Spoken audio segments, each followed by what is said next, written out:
So I am about to make modern fantasy football history right here, right now. We're entering week 13 of the NFL season, right? The month of December, 1 week before the fantasy playoffs. That time of year when you only want the best of the best in your lineup. And yet, I'm going to talk about a Cleveland Brown. You heard me, a real-life Cleveland Brown. If I am not mistaken, this is the latest a Cleveland Browns player has been mentioned on the fantasy show since week 14 of the 1965 season. Come on, man. You know Jim Brown's a must-start this week. All right, Secret Squirrel, I turn to you. Who do you like this week? Yeah, man, listen. I'm really grooving this new band you probably never heard of, the Rolling Stones. All right, we'll see if they last. Yeah, I doubt it. They might be a flash in the pan. But I do like Lions halfback Amos Marsh. He's really groovy. You dig? I did dig.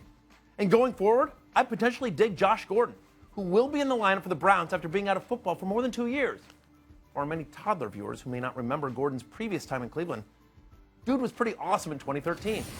Led the NFL in receiving despite playing just 14 games, and did that playing with Jason Campbell, Brandon Weeden, and Brian Hoyer at quarterback.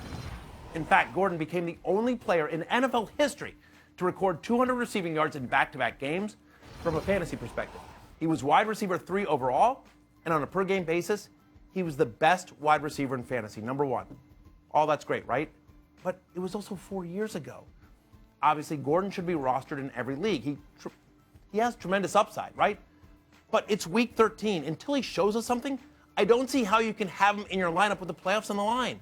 Yes, Hugh Jackson said that he has, quote, big plans for Gordon. But the Browns are 1-26 under Hugh Jackson. His plans don't always work out, you know what I mean?